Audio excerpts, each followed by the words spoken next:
Shalom, semangat pagi. Bapak, Ibu, Saudara yang terkasih di dalam nama Tuhan Yesus Kristus. Pada waktu kita bersama-sama mau meregenerasi, ada satu bagian yang penting di dalam 2 Timotius 2 ayat yang kedua. Saya akan ulangi bagian firman Tuhan ini yang menyatakan demikian.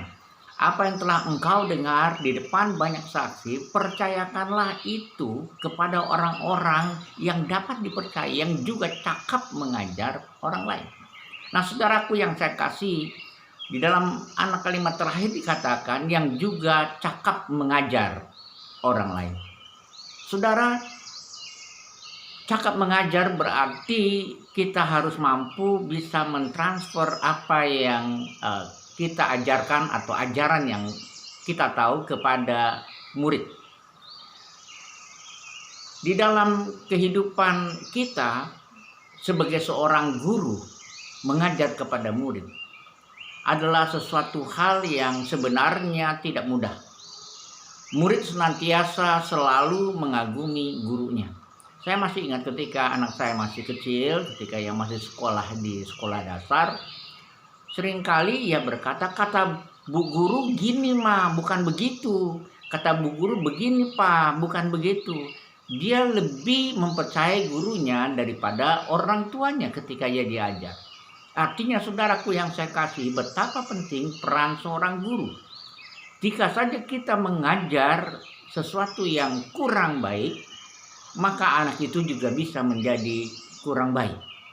Nah, saudara yang saya kasih di dalam nama Tuhan Yesus Kristus, betapa bahayanya ketika kita memberi ajaran-ajaran yang salah. Maka ajaran yang salah itu ketika itu diterima sebagai suatu kebenaran, itu akan melenceng sangat jauh sekali. Tetapi sebaliknya, ketika kita mampu mentransfer apa yang benar kepada mereka, murid-murid kita, maka yang benar itu akan bertahan lama di dalam kepribadian anak itu. Dan bagaimana supaya bertahan lama? Satu perkara yang paling vital dari seorang guru adalah teladan.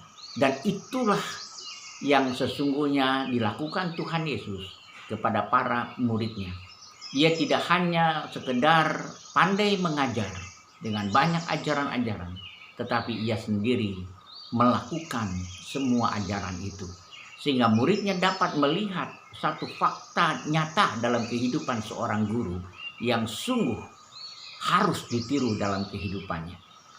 Saudara yang saya kasih dalam nama Tuhan Yesus Kristus, mari kita berjuang menjadi orang-orang yang cakap mengajar orang lain. Semangat pagi, semangat untuk menjadi orang-orang yang cakap mengajar, baik di tengah keluarga, atau mungkin saudara ada di tengah-tengah kerja, saudara atau usaha saudara. Ingatlah selalu, saudara dibentuk untuk menjadi orang yang cakap mengajar orang lain. Apalagi kita mengajar tentang kebenaran di dalam Yesus. Semangat pagi, Tuhan Yesus menyertai.